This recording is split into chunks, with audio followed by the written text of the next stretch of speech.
Hello बच्चों, let's read out the question first. Define field. से यहाँ पर फील्ड क्या आती है? अकॉर्डिंग टू फिजिक्स हमें क्या करना है? डिफाइन करना है. सो देखिए, फिजिक्स में बहुत सारी फील्ड्स के बारे में स्टडी किया होगा. जैसे कि इलेक्ट्रिक फील्ड हो जाती है, उसके अलावा मैग्नेटिक फील्ड, ग्रेविटेशनल फील्ड. ठीक है. सो ये जो फील्ड है, सो ये कहाँ से आया है, उस फील्ड का क्या डेफिनेशन होगा, उसी को तो यहाँ पर हमें क्या करना है? डिफाइन करना है. तो चलिए देख लेते हैं हम सॉल्यूशन से. But before of its, let's talk about the key concept which we are going to use here for this question. So यहाँ पर हम कॉन्सेप्ट सिंपली बोल सकते हैं कि फील्ड माने सिंपली जो भी इलेक्ट्रिक फील्ड होंगी वो क्या आ जाती है? Electric field. या फिर क्या हो जाती है? Magnetic field. ठीक है. तो चलिए हम सबसे पहले इसकी डेफिनेशन लिख लेते हैं फील्ड की. ठीक है, कि फील्ड मीन्स व्हाट, इसकी डेफिनेशन क्या होंगी वो हम यहाँ पर राइट डाउन कर लेते हैं. सो इसकी डेफिनेशन हो जाती है a field is a physical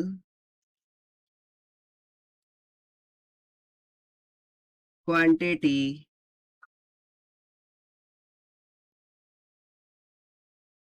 which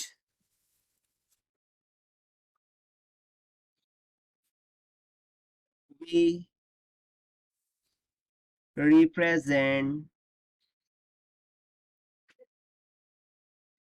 by number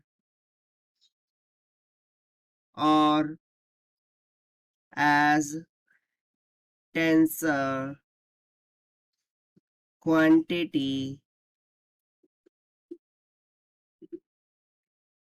that has a value for each point in space and time. यानी कि यहाँ पर बेसिकली स्पेस टाइम की बात होंगी. ठीक है. सो देखिए, डेफिनेशन में हमने क्या लिखा है. A field is a physical quantity. ये एक तरीके की फिजिकल क्वांटिटी होती है which we represent by number और एज अ टेंसर क्वांटिटी, जिसको हम एक नंबर के द्वारा दर्शाते हैं या फिर एक टेंसर क्वांटिटी की तरह क्या करते हैं? दर्शाते हैं.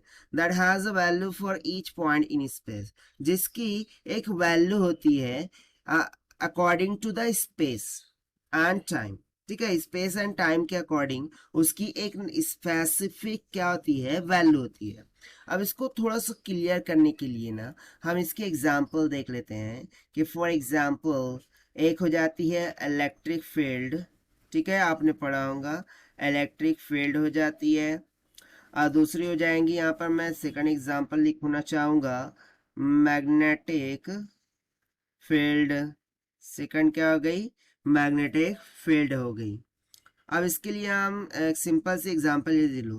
तो देखिए, जब कभी हम एक वायर लेते हैं, ठीक है, एक कंडक्टर लेते हैं, उसमें से करंट को प्रवाह करते हैं. क्या करते हैं? करंट को फ्लो करते हैं. सो करंट फ्लो होने के कारण से अकॉर्डिंग टू बायोट-सावर्ट्स लॉ इसके अक्रॉस में क्या होती है? इस तरीके से फ्लक्स लिंकेज क्या होते हैं? जनरेट होते हैं. इनको हम क्या बोलते हैं? फ्लक्स बोलते हैं, जिसको बेसिकली फाई से डिनोट किया जाता है. But as you can see that कि जो फाई होता है वो किसके बराबर हो जाता है? फिर बाद में बी इंटू ए के बराबर हो जाता है, जहां पर बी मैग्नेटिक फील्ड को क्या करती है? दर्शाती है. यानी कि देखिए, करंट फ्लो हुआ है, फ्लक्स जनरेट हुए हैं, जिसके कारण से मैग्नेटिक फील्ड का निर्माण हुआ है. सो ये जो फील्ड बनी है इसी को हम क्या बोलते हैं? Magnetic field. सो ये कहाँ से आई है? किस सेक्शन से आई है? फील्ड के सेक्शन से आई है, जिसको कुछ ना कुछ तो टेंसर क्वांटिटी है और जिसको हम नंबर से रिप्रेजेंट करते हैं. और इसकी क्या होती है? एक वैल्यू होती है for each of the point in the space and time. ठीक है, सो ये सिंपल सी डेफिनेशन हो गई किसकी, फील्ड की। So this is the required solution which we have solve by using the conceptual definition of field, an electric field, magnetic field, example say. So this is the required solution. I hope you understood well. Best of luck. Thank you.